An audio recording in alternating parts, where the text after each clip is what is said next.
Madame et monsieur, bonjour à tous et à toutes. Merci de nous retrouver sur Radio Liberté 92.8 FM et à votre rendez-vous hebdomadaire de l'invité de la semaine sur la voie citoyenne. Cette semaine, Radio Liberté reçoit le député maire de Houndé, Dissam Bourema Youmou. Le député maire Youmou est par ailleurs membre du réseau des maires des communes minières du Burkina Faso. Il est nutritionniste de formation et ingénieur des technologies agroalimentaires. Dissam Bourema Youmou, bonjour à vous. Bonjour. Tiona Sanogo est à la technique, présentation Atiana Serge Joulon. Alors pour les auteurs de Ouagadougou, déjà, quelle présentation vous pouvez faire de Houndé, chef-lieu de la province du Tuy? Merci Serge. Houndé, effectivement, est chef-lieu de la province du Tuy. Est une commune urbaine, donc située à 250 km exactement de Ouagadougou et à 100 km de Bobo-Dioulasso, avec une superficie totale de 244 km². Et ensuite une commune à potentialité agricole et également aussi une commune à potentialité d'élevage. Et enfin, nous pouvons dire que la commune a une potentialité minière. Alors, une commune avec une population d'environ 150 000 habitants, elle constitue un carrefour pour les communes de Béréba, et les communes donc de Fonzan et ainsi de suite pour aller à Bobo-Dioulasso. Vous avez évoqué justement Houndé qui se trouve à 100 km de Bobo-Dioulasso, c'est sur la route nationale numéro 1. Exactement. Déjà, est-ce que cette ville-là bénéficie des retombées justement de ce trafic routier sur la route nationale numéro 1? Parce que quand on parle de l'axe Ouagabougou, on entend plus parler de Boromo que de Houndé. Naturellement que Houndé bénéficie, certes, mais pas à la hauteur de sa position. On souhaiterait qu'il y ait plus de bénéfices et de retombées.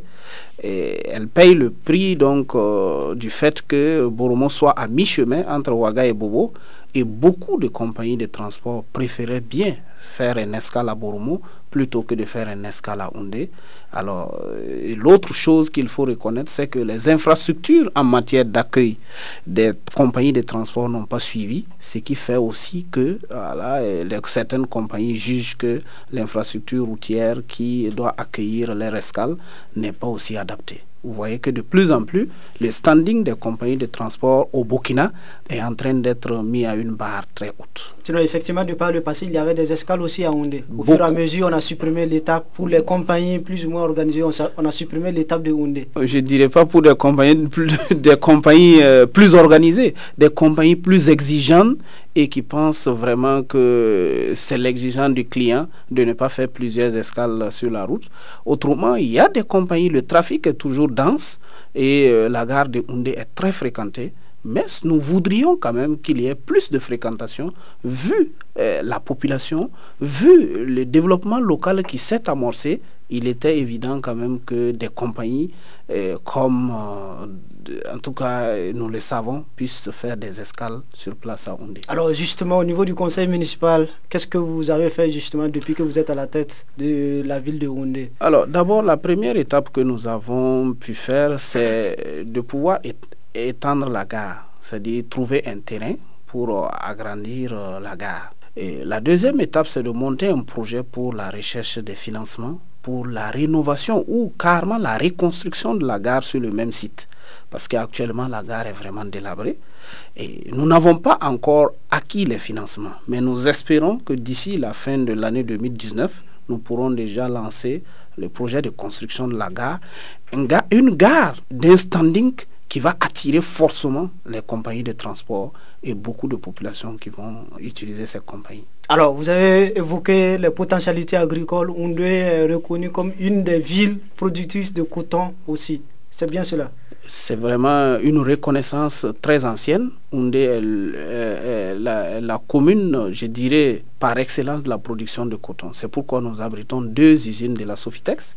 Et depuis plus de 50 ans, la production de coton à Houndé est au grand maximum. Malheureusement, la campagne agricole depuis quelques années fait face à une fronde des cotonculteurs qui crie à de l'exploitation. Est-ce que déjà sur cette question d'exploitation, parce que c'est vrai qu'il y a quelques réussites individuelles, est-ce que vous pensez que globalement c'est une réalité que les cotonculteurs sont exploités à travers la réalité que vous voyez peut-être sur le terrain?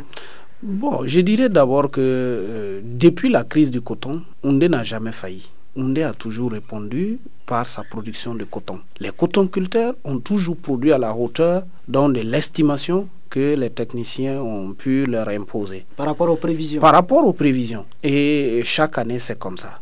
Maintenant, la question de savoir si les producteurs sont exploités ou non, bon, ça dépendra de où je me positionne.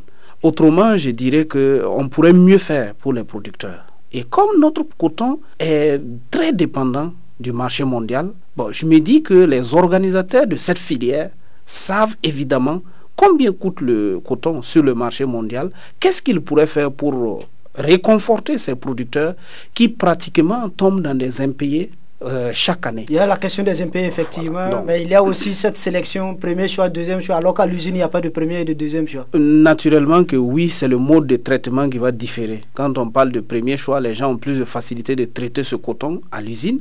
Le deuxième choix, il faut certainement mettre un peu plus de moyens. C'est pour ça qu'on va pénaliser le producteur. Mais n'empêche que dans toute chose, il y a toujours ce qu'on appelle le pré-traitement. Parce que dans ces questions de technologie agroalimentaire, dont je suis spécialiste d'ailleurs, cette question de premier ou de deuxième choix s'impose. Parce que même si vous allez dans l'achat des mangues, l'achat des oranges, il faut trier avant d'acheter. Ça se trie sur le terrain ou ça se trie à l'usine. Donc c'est clair que la question de premier choix et de deuxième choix doit exister parce que vous mettrez plus d'efforts pour traiter quelque chose qui est deuxième choix et vous mettrez moins d'efforts pour traiter ce qui est premier. N'empêche que au niveau de la filière coton, on aurait pu faire une organisation beaucoup plus, à même de rendre le producteur plus gagnant.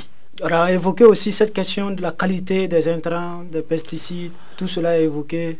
Naturellement, le Burkina étant un terroir facile pour les transactions, c'est-à-dire que nos frontières sont très poreuses, il y a beaucoup d'intrants qui ne sont pas homologués, mais qui se baladent sur le territoire national. Je ne dirais pas qu'il y a des organisations qui importent ces intrants, mais il y a des trafiquants qui font rentrer ces intrants et les mêlent peut-être aux intrants homologués, ce qui fait que parfois les producteurs se retrouvent sur le terrain avec des intrants non homologués, incapables de faire même un effet sur les insectes et tout ce qui pourrait détruire leur coton.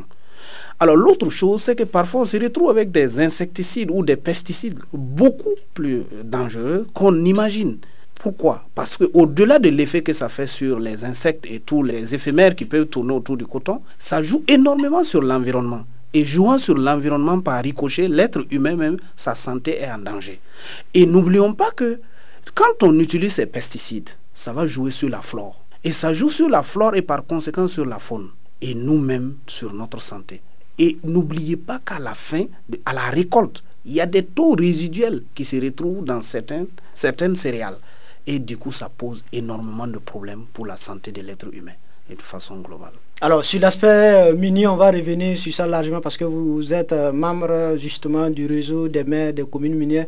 Mais déjà, sur l'aspect politique, comment vous, déjà, c'est vrai que c'est la radio, on ne vous voit pas, mais à l'apparence, vous êtes jeune, vous vous retrouvez à la tête d'une ville comme Houndé avec 150 000 habitants comme maire plus justement. Bon, effectivement, je reconnais que je suis très jeune, mais la jeunesse n'empêche l'évolution d'un être humain. La valeur n'attend point le nombre d'années. Voilà, je dirais ça, parce que je me dis que mon élection à la tête de la commune de Houndé a été possible grâce à la population. C'est une confiance qu'on m'a accordée. Et je dirais que cette confiance, je dois l'entretenir. Cette confiance, je dois prouver que les populations ont eu raison, donc de me faire confiance. Sinon, bon, ma jeunesse n'a rien à voir avec mon mode de gestion. Le plus important, c'est le résultat que j'engrange à la tête de la commune. Alors justement par rapport à cette élection, parce que au départ vous avez été élu conseiller municipal UPC, parti politique de l'opposition politique, mais on sait qu'au niveau du conseil municipal de Houndé, l'UPC n'est pas majoritaire si on se fie un peu aux résultats de ces élections. Parce qu'à votre élection au MPP, il y a eu des ordres plus ou moins et certains conseillers ont quitté. Comment vous avez réussi à faire de telle sorte que, malgré que votre parti n'avait pas la majorité, vous avez pu vous imposer face aux candidats du parti au pouvoir? D'abord, il faut que je vous situe le contexte dans lequel cela s'est passé. C'est vrai que l'UPC, qui est mon parti, est arrivé au conseil municipal avec 21 conseillers. Mais de l'autre côté, nous avions notre allié qui était la NAFA, qui avait 2 conseillers. La nouvelle alliance du Faso. Voilà, qui avait 2 conseillers et qui, bon, disons qu'il y a toujours 2 conseillers. Alors, le MPP ayant 23 conseillers, nous sommes alliés en tant qu'opposants donc au parti au pouvoir. Du coup, on revenait à égalité, 23 conseillers, 23 conseillers. Il fallait débaucher quelqu'un à quelque part. Non, on ne débauche pas. Qu'est-ce qui s'est passé, M. Noumou? Je vous ai dit que mon élection à la tête de la commune est une volonté de la population. Et pourtant, à l'époque, on a crié à du débauchage, justement, parce qu'au MPP, on a indexé un trait, entre guillemets, à votre faveur. Mais vous pensez que quelqu'un comme moi pourrait débaucher un conseiller dans un parti au pouvoir? Pourquoi pas, M. Noumou? Non, c'est une question donc de confiance et de réalité de terrain. Donc, au niveau du MPP, il y a eu des conseillers qui ont préféré vous voter que le candidat de leur famille politique. Naturellement, en connaissant mon parcours par le passé, en tant qu'élève, en tant qu'étudiant, la confiance s'imposait naturellement à moi mieux que mon challenger. Donc là, voilà. Vous avez été élu, vous êtes à la tête, on n'a pas entendu encore de front. Comment vous avez fait pour maintenir la sérénité au sein de la famille? Bon, certainement. Au sein du conseil municipal de Yaoundé. Comme je l'ai dit tantôt, c'est ma capacité peut-être à approcher les gens et peut-être la confiance que je peux dégager auprès de certaines personnes qui sont membres du conseil municipal. Voilà un peu tout ce qui a pu stabiliser le conseil municipal. Ça ne veut pas dire qu'il n'y a pas eu de fronde. Dans une situation comme ça, il y a toujours des tentatives. Mais ça a été des tentatives vaines, en ce sens que dès que j'ai été élu, je me suis dit, mais faisons place au développement local. La politique doit attendre les 21 jours de campagne qu'on va nous accorder en 2021. C'est la raison pour laquelle j'ai pu, en tout cas, ratisser large et rassembler l'ensemble du conseil municipal pour qu'on puisse travailler. Aujourd'hui, comment vous jugez déjà le parcours fait jusqu'à présent? Je ne vais pas me jeter des fleurs, ni jeter des fleurs au conseil municipal en cours, mais nous avons fait énormément. Nous avons fait beaucoup de choses, même si la population n'est pas encore satisfaite, mais nous avons quand même contribué à améliorer considérablement les conditions de vie des ménages. Qu'est-ce que vous avez fait concrètement, monsieur le maire? D'abord, j'irai tout droit sur le secteur de la santé. Nous sommes arrivés au conseil municipal, trouver qu'il n'y avait que 8 centres de santé et de promotion sociale qu'on appelle couramment des CSPS. Au jour d'aujourd'hui... Dans la ville de Yaoundé, bien sûr. Dans toute la commune. Dans toute la commune. C'est une répartition. Aujourd'hui, nous sommes à 10 et en fin d'année, nous passerons à 12. Ce qui réduit le rayon moyen d'action en matière de soins, qui est dans la recommandation de l'OMS est autour de 5 km. Et pour la Banque mondiale, 3 km. Voyez-vous, si nous arrivons déjà à réduire ça, c'est déjà un grand pas. Et nous n'entendons pas nous arrêter là. Nous entendons aller vers la norme de la Banque mondiale qui est de 3 km, pas celle de l'OMS. Et d'ici la fin de notre mandat, nous allons couvrir le territoire communal ainsi.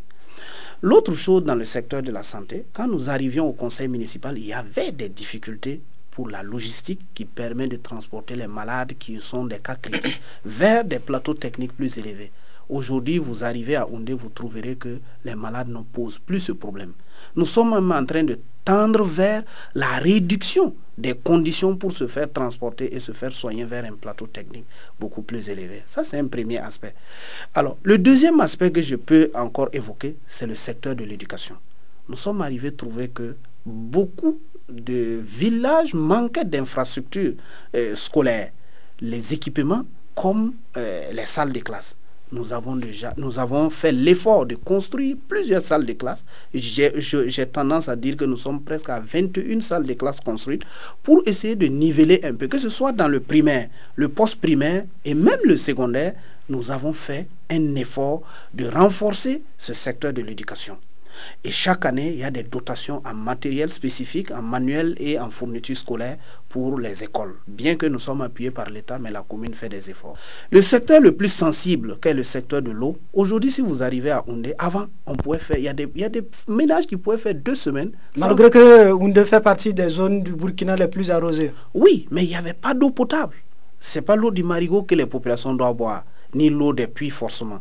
Alors, mais nous sommes arrivés en tout cas à réduire ça de telle sorte qu'aujourd'hui, même si les ménages n'ont pas d'eau, ça ne dépasse pas 24 heures. Parfois même, ça ne vaut même pas 24 heures dans la ville. Le réseau de l'ONU a été renforcé avec plus de 160 millions et aujourd'hui, les gens ont abondamment de l'eau.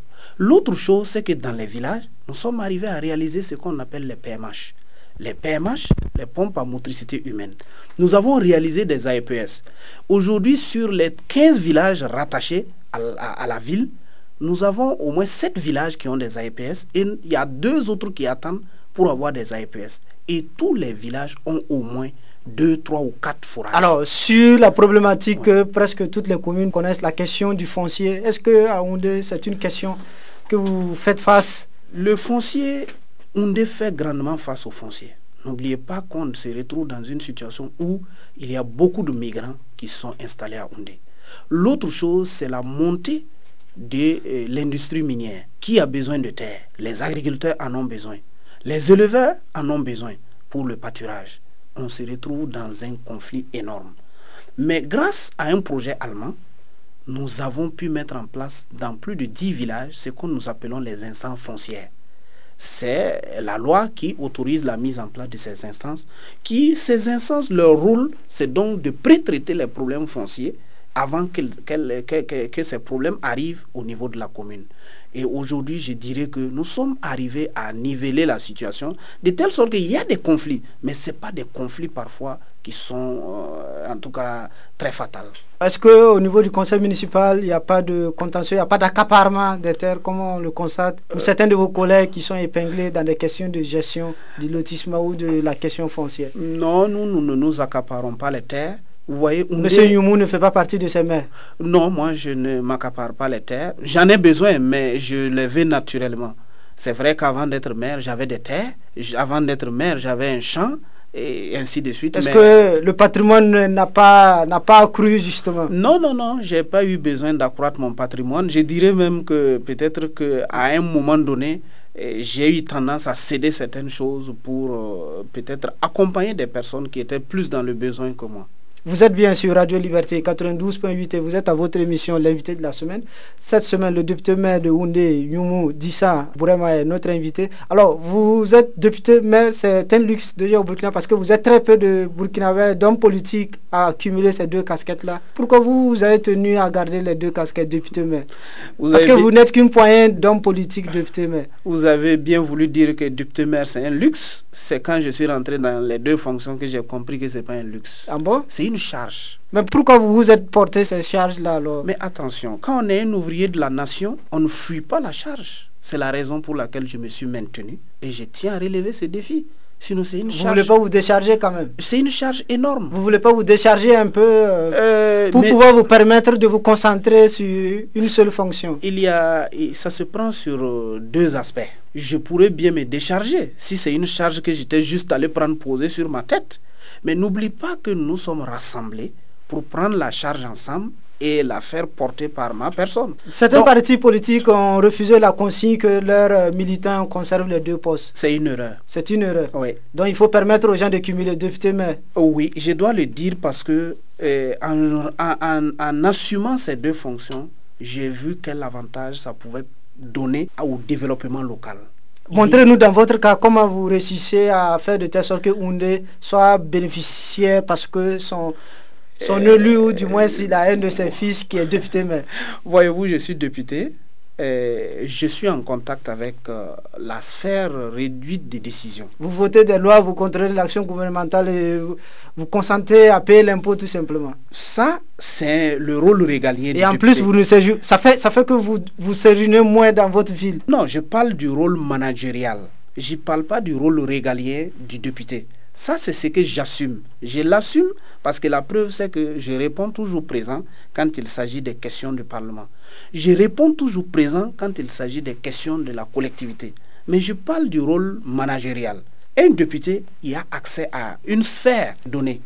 Et ensuite, il est l'ouvrier à la base. Quand tu prends tes problèmes à la base, tu peux facilement trouver des solutions avec la sphère de décision. Au même moment, vous délaissez la mairie, alors que la loi fait obligation aux maires de résider dans leur commune. 7 jours. 7 jours par mois. Donc vous essayez souvent de faire un peu c'est pas 7 jours ce jeu d'écart. C'est pas 7 jours d'affilée. Dans le mois, on doit faire 7 jours. Alors, moi, j'ai fait plus de 7 jours dans ma commune. Il y a des jours où je travaille dans ma commune le matin et le soir, je suis à Ouagadougou. Il y a des jours où je travaille le matin à Ouagadougou et le soir, je suis à Ouaga et vice-versa. Donc, à des moments, vous êtes obligé de ne pas être absent à l'hémicycle, justement. Parce que c'est pour cela, à l'Assemblée, souvent, on voit que les chaises sont clairsemées. Oui, mais moi, je suis présent. Vous pouvez vérifier à l'Assemblée. Moi, j'assume. Vous ne faites pas partie des absentéistes de l'Assemblée nationale? Parce que je roule beaucoup. Je roule beaucoup. Ma voiture est pratiquement ma maison. C'est ça qui fait que j'arrive à assumer les deux fonctions. Mais je peux vous rassurer que ce n'est pas une charge facile. Peut-être ma jeunesse a contribué à me permettre de gérer ces deux fonctions. Je n'ai pas été le premier député maire de Houndé. J'ai eu un prédécesseur qui était député maire. Donc, je comprends que... Donc, vous êtes sur cette trace? Bon, naturellement que oui, mais chacun a sa manière, en tout cas, de faire profiter sa position et de faire profiter sa population de sa position ou de ses positions. Et c'est ce que j'essaie de faire au maximum. Alors, parlant de député de mandat à l'hémicycle, vous avez terminé, l'Assemblée nationale a clos sa première session ordinaire de l'année 2019. Au niveau du député maire de Houndé, qu'est-ce que vous retenez comme bilan de cette première session ordinaire de 2019? Bon, un bilan très fructueux parce que nous avons donc adopté des lois, mais beaucoup d'accords de ratification. Et les accords de ratification des prêts, c'est généralement pour le développement à la base. Je retiens essentiellement les accords de ratification pour les prêts pour l'eau et l'assainissement auprès de la Banque mondiale. C'est un projet qui m'a beaucoup marqué parce que le gouvernement a pris une décision pour permettre à certaines régions de sortir de l'auberge pour avoir l'eau potable pour les populations. Donc, je dirais que c'est une moisson très fructueuse pour les députés, cette première session ordinaire de l'année. Vous êtes député élu UPC au départ. Maintenant, vous avez fait une fronde, ce qu'on appelle le frondeur de l'UPC. Vous êtes 13 députés, justement. Vous avez créé un groupe parlementaire au départ UPC-RD. La justice vous a interdit cela, justement. Maintenant, c'est le groupe RD. C'est bien cela? Exactement. Aujourd'hui, vous en êtes avec la bagarre avec votre parti. Vous refusez de participer aux activités. Le parti ne vous exclut pas. Vous aussi, vous ne démissionnez pas. Qu'est-ce qui se passe? Ce n'est pas une bagarre. C'est une incompréhension. Aujourd'hui, vous en êtes avec l'incompréhension, alors? Bon, l'incompréhension persiste, mais les hommes collaborent. C'est une incompréhension, je dirais... C'est le système, tout simplement. C'est tout. Mais pourquoi vous ne démissionnez pas, justement? L'UPC, on vous a demandé de rendre les mandats, puisque vous vous êtes fait élire sur la base du logo du parti. Je ne pense pas que le logo d'un parti peut faire élire quelqu'un. Sinon, il faut prendre le logo, aller jeter dans la circonscription, et puis bon, on attend les résultats. Le logo d'un parti ne fait pas élire quelqu'un. Mais pourquoi vous n'avez pas démissionné? Le parti vous a demandé cela. Ben, si nous démissionnons, c'est que nous ne sommes même pas conséquents avec nos populations. Est-ce que ce n'est pas parce que par peur de perdre vos mandats, justement?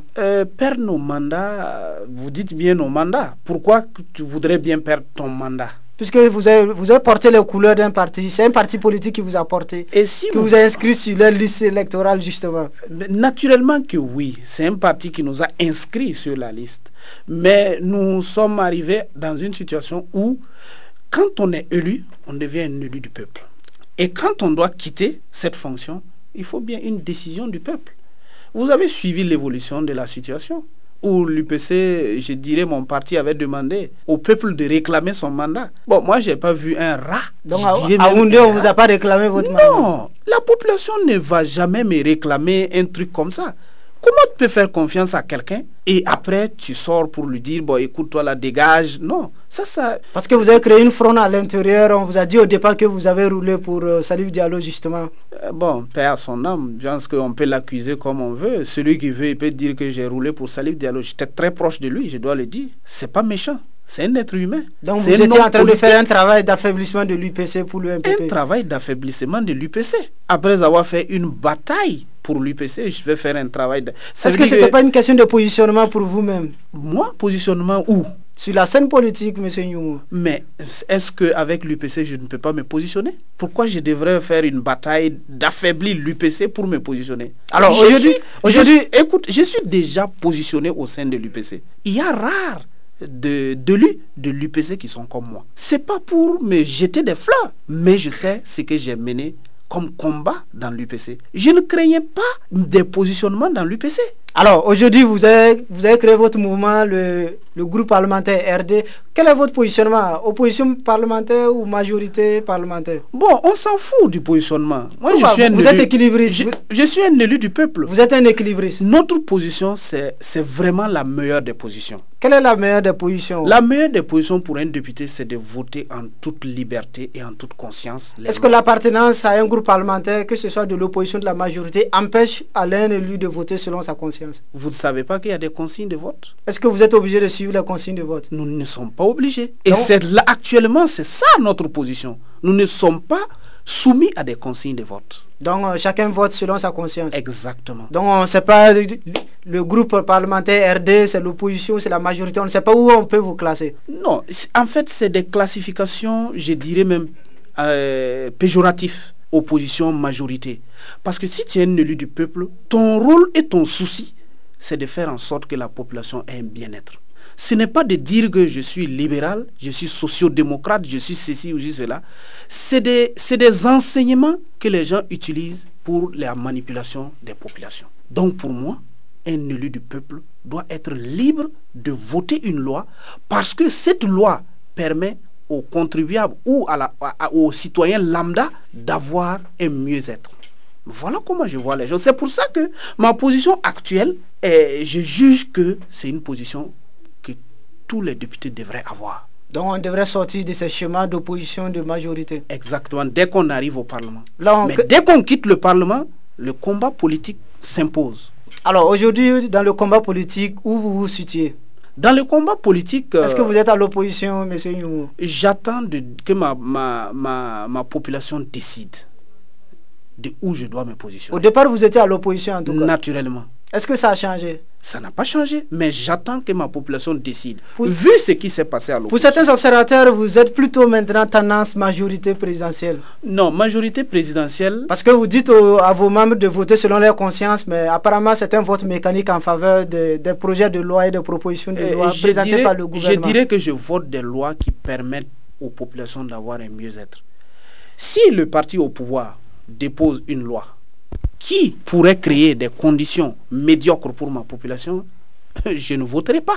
Est-ce que c'est déjà arrivé? Pour le moment, non. Donc tout ce que le gouvernement présente, c'est bon pour le peuple burkinabé? Pour le moment, j'ai dit oui. Et pourtant, ça n'avance pas. Vous constatez vous-même que les gens se plaignent de la gestion du pays. Quand est-ce que les gens ne se sont pas plaints? Regardez la succession de tous les pouvoirs depuis 1960. Les populations se sont toujours plaintes. Le Burkina a toujours été touché par des révoltes. 66, 79.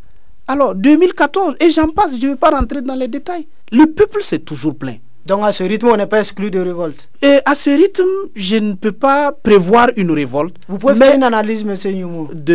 Non, je dirais que si le contexte y est, il pourrait avoir une révolte. Le Burkinabé est quelqu'un, quand tu lui mets la pression jusqu'à un moment donné, il est obligé de dire merde. Alors, une question sur votre avenir politique alors. Vous êtes ni de l'opposition ni de la majorité, c'est bien cela?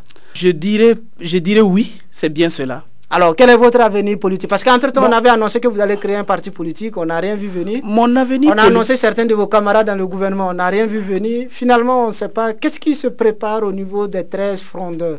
Je dirais que laisser les choses venir naturellement. Les Burkinabés ont besoin de savoir, M. Youmou. Non, moi j'ai besoin juste de travailler comme ouvrier de la nation.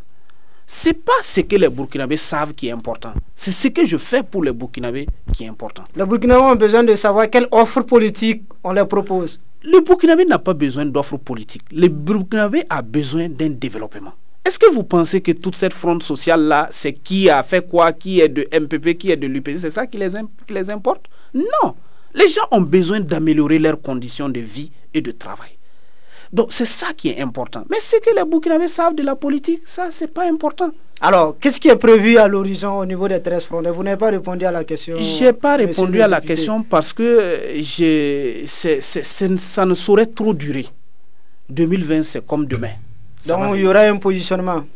Naturellement qu'avec notre position actuelle faisant partie de l'UPC, ça pourrait rester comme ça pourrait évoluer.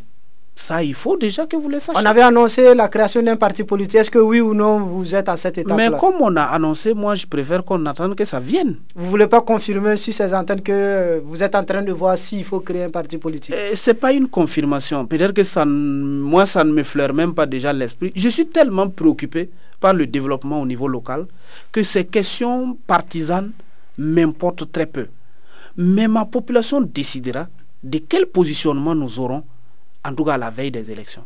Alors, est-ce que l'entrée qui avait été annoncée de certains de vos collègues députés au niveau du gouvernement, est-ce que c'était une réalité? C'était vrai? Il y a eu des contacts qui ont été pris? Je ne suis pas au courant. Je n'ai pas été contacté. Je n'ai pas connu un de mes camarades ou de mes collègues qui a été contacté. Mais c'est ce que j'aime bien dire. si quelqu'un est utile dans le gouvernement, qu'on l'y invite et qu'il aille faire ses preuves. Et si la personne arrive à assurer, tant mieux. Si elle n'assure pas, on l'éjecte. Voilà, le gouvernement est un outil pour le développement. Et si tu es capable de contribuer pour que cet outil soit bien fonctionnel, tant mieux. Mais moi, je ne suis pas au courant de X ou de Y pour des besoins d'entrer au gouvernement. Voilà.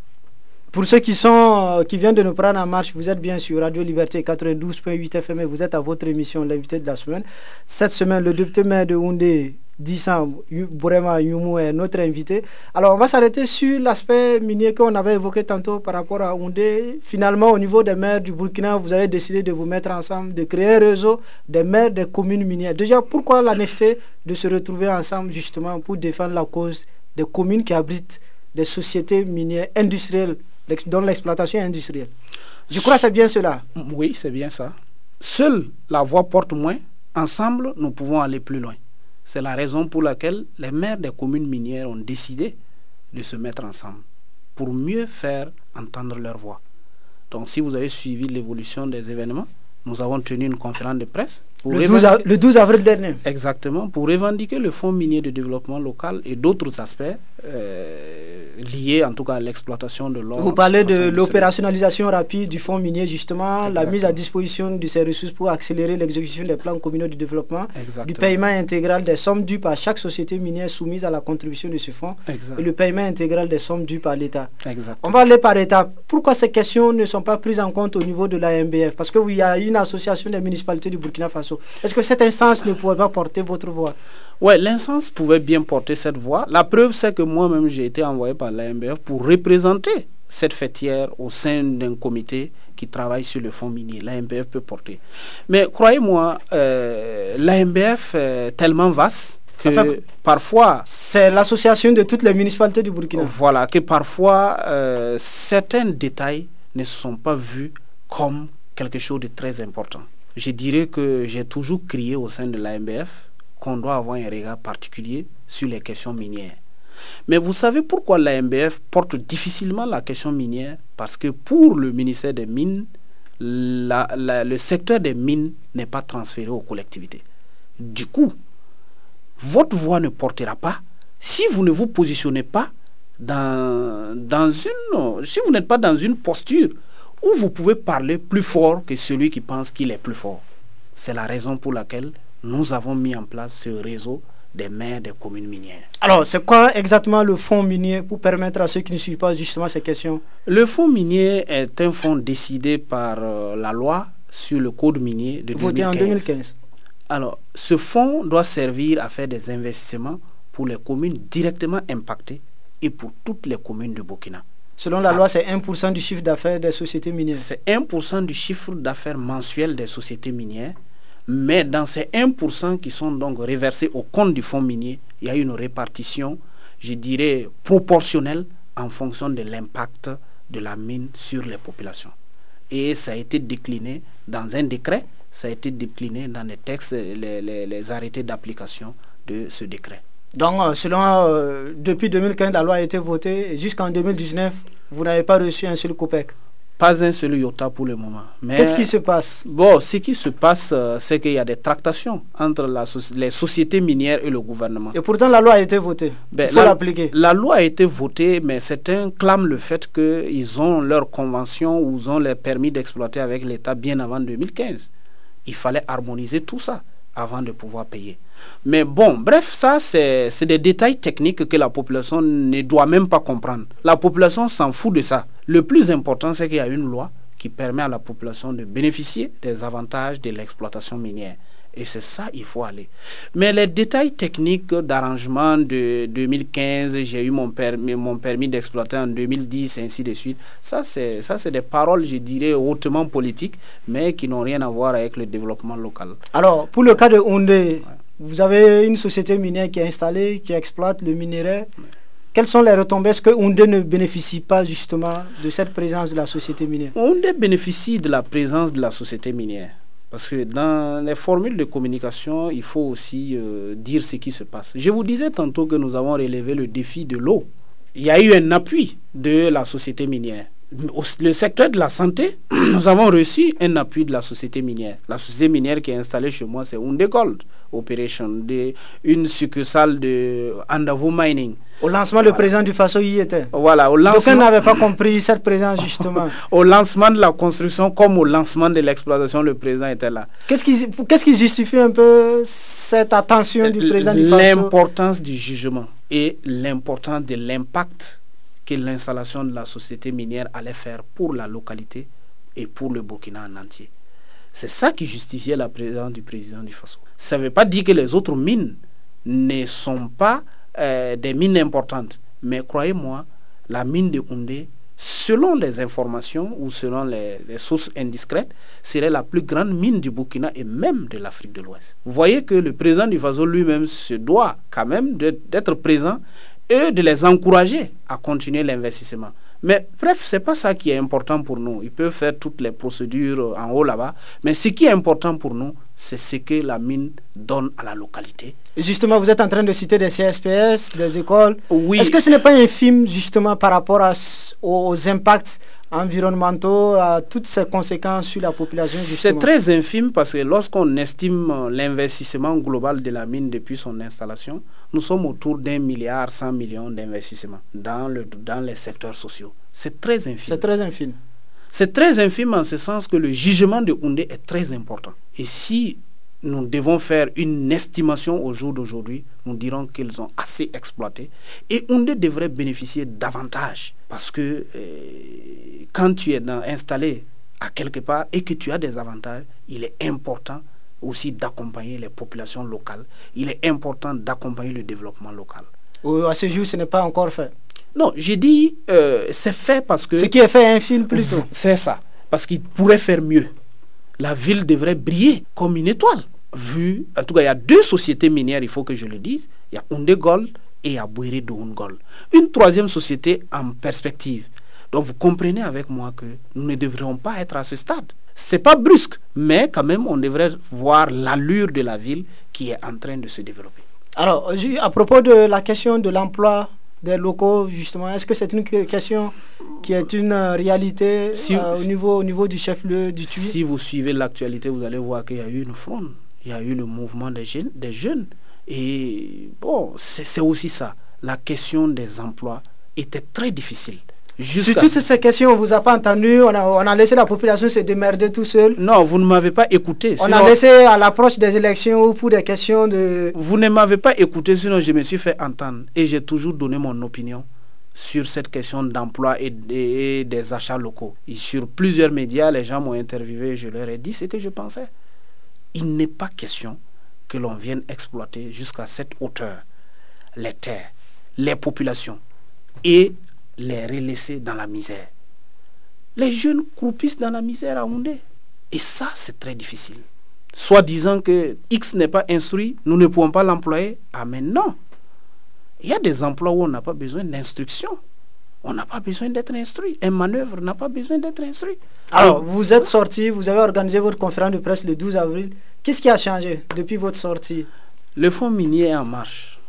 Sera bientôt opérationnel. Vous avez commencé à recevoir les premiers COPEC? Pas encore. Mais ils nous ont demandé en tout cas de faire les formalités administratives telles que la création du compte du fonds minier et ainsi de suite. Beaucoup de communes ont déjà fait. Moi-même, j'ai fait créer le compte par le Trésor et bon, on est là-dessus. Parce qu'il y a quand même au fond un peu d'argent qui est sur les 12 milliards prévisionnels. Ils sont à 2 milliards environ. Donc, bon, on espère que même 2 milliards, si on fait la répartition, bon, les communes vont bénéficier d'un peu. Et puis, bon, on peut injecter, quel que soit ce dans quoi on injecte ça, on peut regarder. Mais l'État aussi doit reverser sa part, qui tourne autour de 20 milliards. Donc, avec les 30 milliards, peut-être que probablement les communes pourront bénéficier. Toutes les 351 communes devront bénéficier, en tout cas, du fonds minier. Mais ceux qui bénéficieront plus, c'est les communes directement impactées. Alors, dans votre cas, est-ce que vous avez déjà pris votre calculette? Vous vous êtes dit approximativement Oundé doit recevoir combien? Non, je ne suis pas un théoricien. Moi, j'attends que l'argent rentre dans Mais vous avez déjà fait votre calcul, vous avez votre idée derrière la tête que approximativement... Les secteurs dans lesquels on va investir, si on a les fonds miniers, sont... Mais c'est combien vous allez recevoir si l'argent rentre? Non, on ne calcule pas ça comme ça. On calcule ça comment, monsieur le maire? Je vous dis que le fonds minier, c'est 1% du chiffre d'affaires mensuel. Chaque mois, les exportations qu'ils font... Vous avez une fourchette approximative, monsieur le maire? Je ne peux pas... C'est pas moi le spécialiste de la chose. Moi, j'attends. Moi, je suis comme un consommateur. Donc, vous faites votre projection alors que vous ne savez même pas combien vous allez recevoir, alors que vous voulez réaliser des infrastructures? Oui, bien sûr. Nous allons réaliser des infrastructures en ce sens que nous sommes convaincus quand même d'un minimum. Et ce minimum, c'est combien, monsieur le maire? Je ne peux pas le dire. Vous ne voulez pas le dire ou vous ne pouvez pas le dire? J'attends que les techniciens me confirment. C'est pour ça que je dis je n'aime pas théoriser. C'est-à-dire que me lancer des chiffres actuellement, c'est déjà vous dire que je dois remplacer soit le comité national de la répartition du fonds ou en tout cas remplacer le percepteur spécialisé des mines. Non, ce n'est pas ma prétention. Mais je suis convaincu que des fonds viendront. Si en 2 ans, la société minière, dans l'estimation de ce qu'ils ont fait, a pu injecter près d'1 milliard ou plus d'1 milliard, je suppose qu'en 2 ou 3 ans, la commune devrait bénéficier de plus que ça. La raison pour laquelle je n'ai pas voulu faire des spéculations financières. Donc, on n'aura pas de chiffres? Pour le moment. Alors, pour certaines sources, votre conférence de presse le 12 avril, c'était une façon aussi de se faire voir. C'était une opération de communication tout simplement. On a même eu le ministre des Mines, justement, Oumarou Idane, qui a dit qu'il vous a reçu après, mais véritablement, il n'y avait pas de grief. Bon, et que c'était juste une opération. C'est comme s'il fallait montrer aux yeux de la population que vous aussi, vous mouillez le maillot pour leur cause. Bon, c'est l'opinion du ministre des Mines, ça, c'est ce qu'il pense. Au moins, vous avez suivi sa sortie. J'ai suivi sa conférence de presse, mais bon, ça, c'est ce qu'il dit, mais nous, on dit le contraire. Quand vous vous êtes rencontrés, qu'est-ce que vous lui avez dit? Moi, je ne l'ai pas rencontré, je ne faisais pas partie de la délégation. J'étais aux États-Unis en ce moment, je ne l'ai pas rencontré de toute façon. Mais c'est l'opinion du ministre. Il est libre de dire que nous faisons du populisme, mais nous disons la vérité. Est-ce que une loi qui est votée en 2015 et en 2019, il n'y a rien? Est-ce que dénoncer ça, c'est du populisme? Si c'est du populisme, je pense que les populistes, là, ils sont nombreux dans ce pays-là. Parce que pour d'autres aussi, c'est que comme il y a la fin du mandat en 2021, vous êtes pressé pour que l'argent rentre et puis, bon, peut-être il y aura des questions de détournement et tout le reste. On s'en fout de la fin du mandat. Ce que nous pouvons faire pour nos populations, nous devons le faire. Mais comme nous sommes là en ce moment, c'est à nous de dénoncer les gens qui traînent le pas.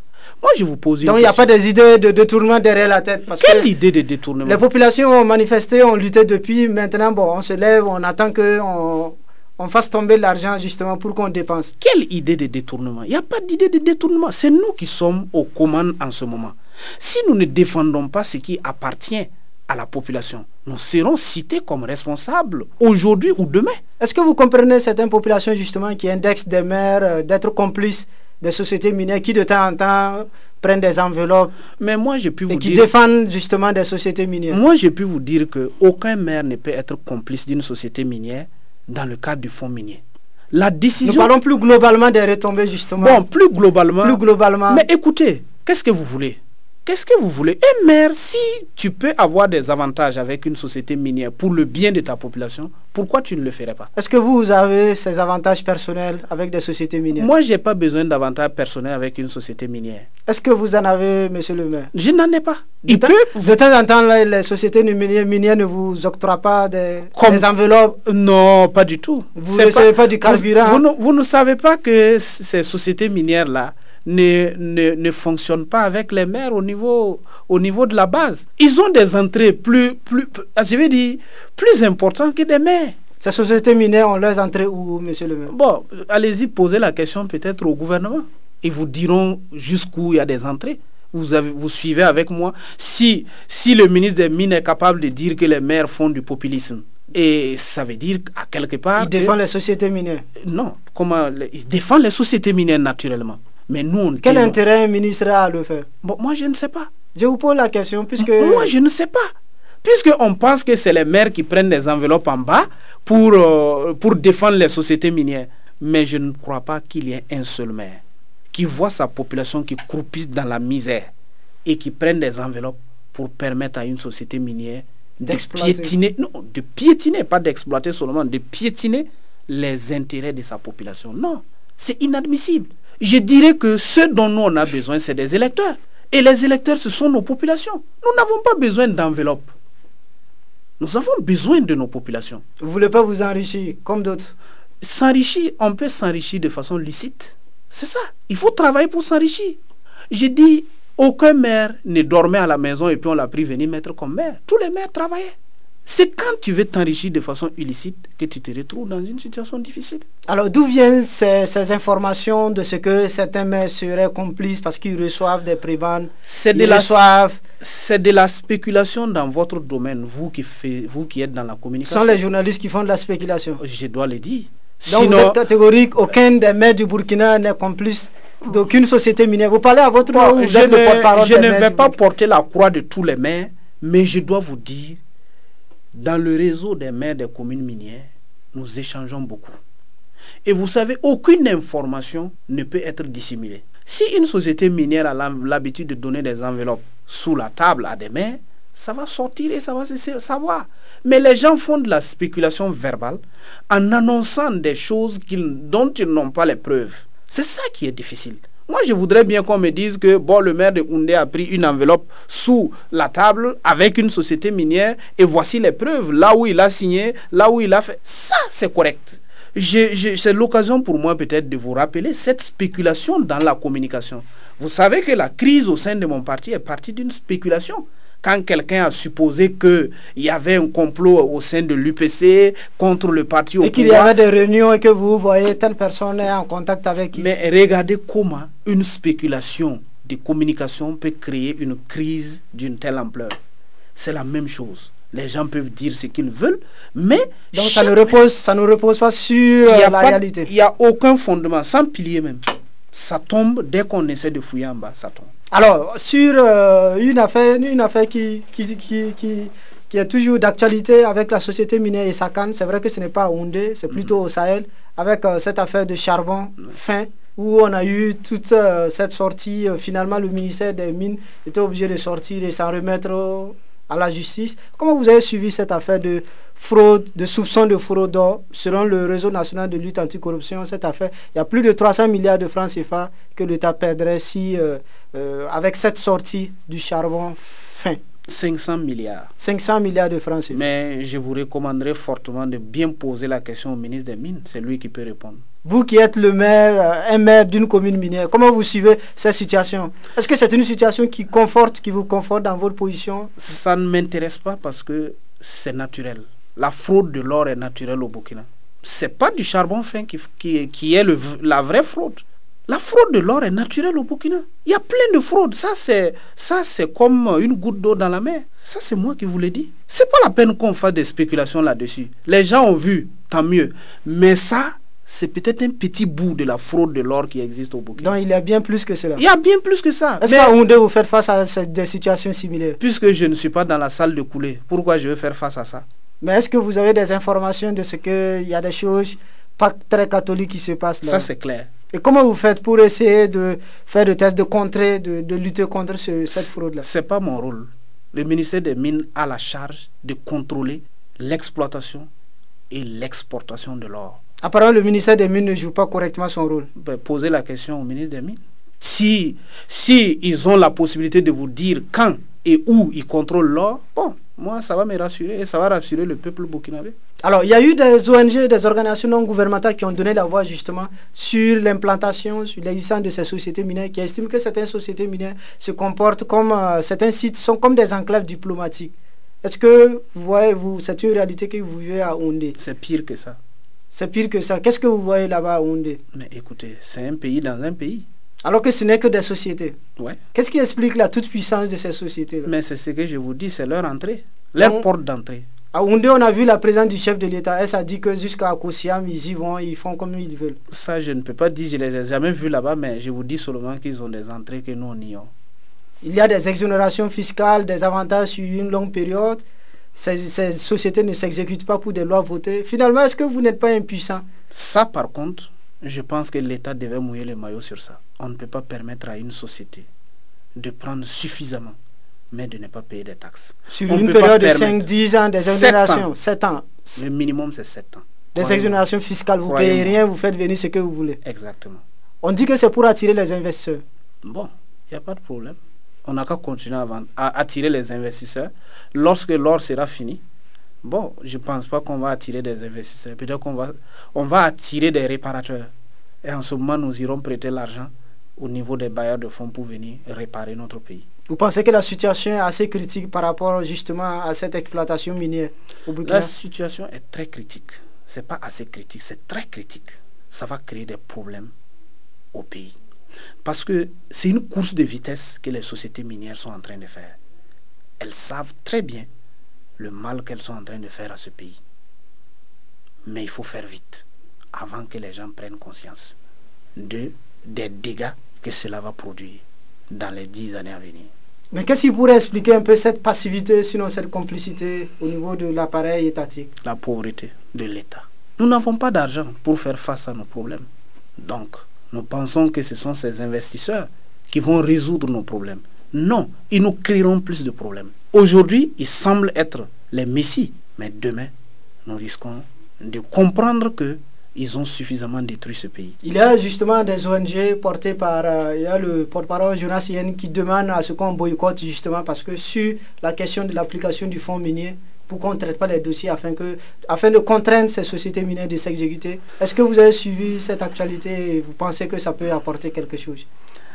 Si les gens pouvaient écouter Jonas Yen, j'allais dire que ça va apporter quelque chose, mais les gens ne vont pas l'écouter. Pourquoi on ne va pas l'écouter? C'est le peuple burkinabé qui est comme ça. Il semble avoir un peu un sentiment de déception, justement. Je ne suis pas dessus. Je vis ça naturellement. Je ne suis pas dessus. Pourquoi je dois être dessus? Je vis ça. Voilà. Je ne suis pas dessus. Alors, un mot sur un dossier de justice, la Cour de cassation française qui a validé l'extradition de François Compaoré, soupçonné d'être le commanditaire du quadruple assassinat du journaliste Norbert Zongo le 13 décembre 1998. L'autre étape de cette bataille judiciaire, la prise de décret présidentiel pour l'extradition de l'ancien conseiller spécial, un décret susceptible d'être attaqué devant le Conseil d'État en France là-bas. Globalement, sur cette question de Norbert Zongo, d'extradition de François Compaoré, quel est votre commentaire sur ce dossier judiciaire, M. Youmou? De grosses paroles que les magistrats, les avocats racontent que moi je ne comprends pas. Si pendant plus de 20 ans, vous êtes incapable de dire qui a fait quoi et qui doit répondre devant quoi. On a retrouvé qui a fait qu'on dit aux gens de venir pour s'expliquer maintenant. Mais dire aux gens de venir, c'est trop dit. Il ne veut pas venir, mais laissez-le là où il est. Traitez, jugez le dossier et puis vous le condamnez. S'il veut, il n'a qu'à rester là-bas définitivement. Un point, c'est tout. Donc, sa présence ici changera quoi? Pour qu'il s'explique, pour qu'on ait une part de sa vérité, justement. Il faut lui donner l'occasion de s'expliquer. Mais il ne veut pas venir. Vous voulez quoi? Il exerce ses droits de recours. C'est le droit. C'est le droit. Mais s'il veut, il n'a qu'à rester en exil. On peut quitter son pays et finir sa vie là où on veut. Moi, je ne suis pas juge. Ce n'est pas des dossiers que je comprends très bien. Mais je pars du principe simple. Il ne veut pas venir, laissez-le là où il est. Ceux-là qui sont ici, là, qu'on est en train de juger, ils ont obtenu quoi? Ce qui s'est passé devant nous tous là. Et ils les ont sous la main, là, ils ont obtenu quoi? Donc, pour moi, il ne faut pas faire des bagarres inutiles. Il ne faut pas faire du tapage, dépenser notre argent pour aller faire quoi là-bas, la France a fait quoi. Chacun pousse les pieds en fonction de ses intérêts. Sinon, comment un individu face à un pays, et puis on se tire dessus, on tire ici, il tire, on tire ici, il tire. Non! C'est pas comme ça que ça doit. Ces démarches politiques, c'est quoi? On vous soumet à des accords souterrains que le peuple ne connaît pas et on vous brandit ce qui est. La Cour de cassation a donné son autorisation sous quelles conditions? Les conditions qui ont été posées en dessous de la table, nous on sait ça. Peut-être que la population même paye les frais plus que François Compaoré ou bien je ne sais pas quoi. Mais si depuis 1998 là on n'a pas trouvé la solution, laissons-le, il n'a qu'à rester là-bas. Mais s'il vient au Burkina, nous on sait ce qu'on va faire. On va s'arrêter là pour aujourd'hui. L'invité de la semaine s'achève. Le député maire de Houndé, Dissa Bourema Youmou, était notre invité. Il est membre du réseau des maires des communes minières du Burkina Faso. Dissa Bourema Youmou, merci d'avoir accepté notre invitation. C'est moi qui vous remercie. Tiona Sanogo était à la technique. Présentation Atiana Serge Joulon. Rendez-vous très prochainement sur Radio Liberté 92.8 FM pour un nouveau numéro avec un nouvel invité. En attendant, bonne suite de programme sur la 92.8 FM.